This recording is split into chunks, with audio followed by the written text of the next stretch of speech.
Hello and welcome to the Archie Luxury Program. Today I'd like to talk about selling items to friends. That's right, selling luxury goods to friends. And you all probably know by now that Archie's actually changing direction with his collection.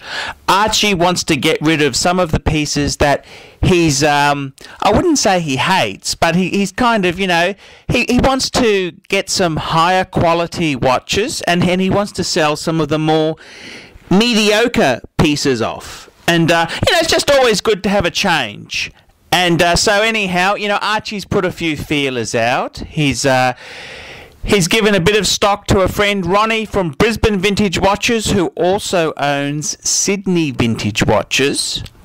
And Archie said, Ronnie, put this stock in Sydney because that's where the punters are. So, yeah, that's gone okay. And Archie's also given some stock to Peffer's Auctions. That's Shane from Peffer's Auctions, who used to own Casino Pawnbrokers.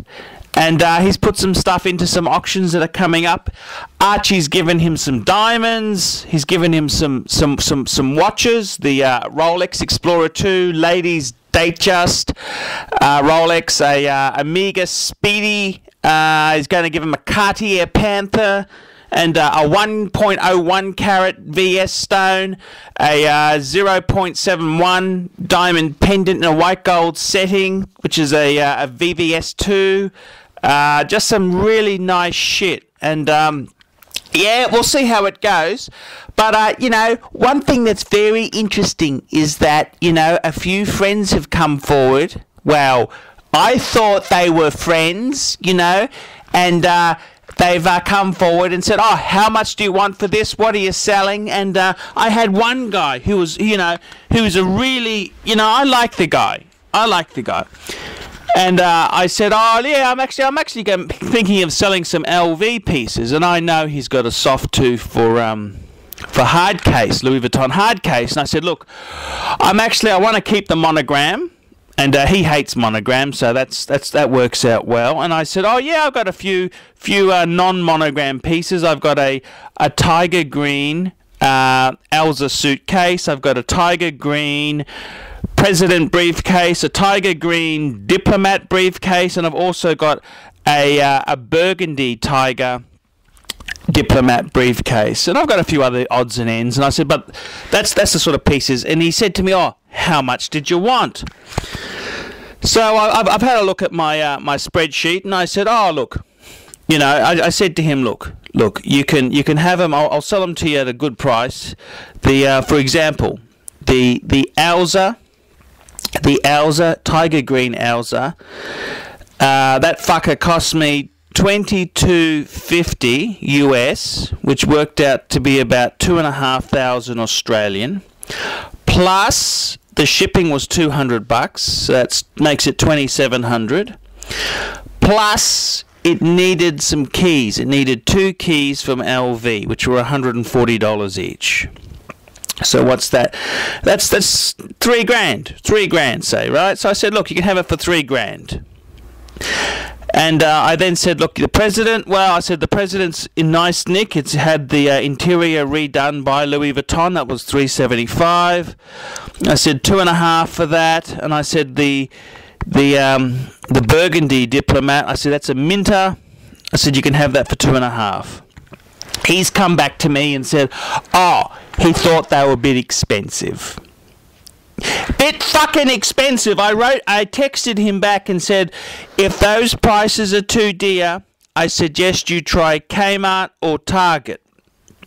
I don't know what the fuck it is, but when you're trying to sell things, why is it that friends, so-called friends, they're not really friends, think you might be desperate and you let them go cheap? I mean, he's as fucking roguish as they fucking come. You know, I felt like saying to him, you know, if you don't want to pay my fucking prices, I would rather burn the fucking things on a bonfire just so you can't fucking get them. You know, if I was so desperate, so fucking hard up, bankruptcy was looming, I would rather fucking destroy them than let an asshole like you have them.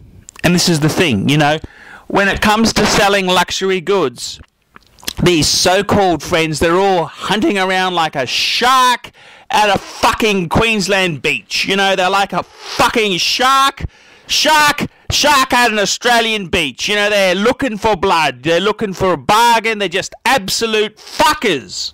And, yeah, I've fucking had enough. I've just had enough. Had enough of these so-called friends, you know, trolling for bargains. And, you know, it just shits me off.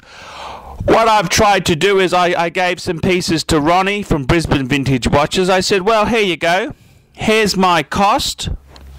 And I said, we'll split everything above that 50-50.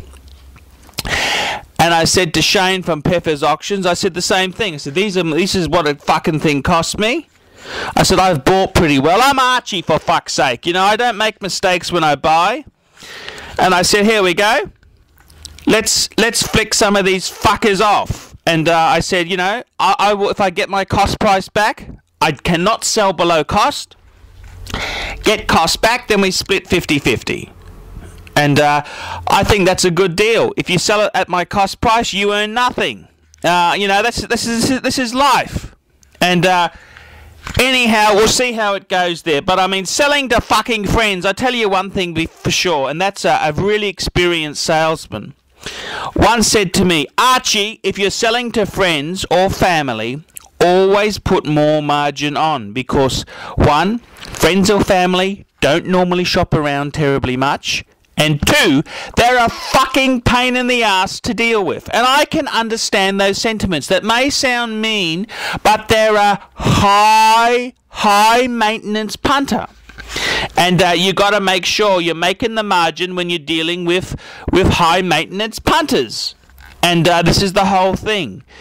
Please, tell me some of your stories in dealing with family or friends when you've sold pieces off. I'd love to hear them. At the moment, I'm just getting more and more fucked off, more and more angry, and, you know, I'm just more and more stubborn that I'm not going to let the fucking things go to fucking assholes below cost. I don't lose fucking money on my luxury goods.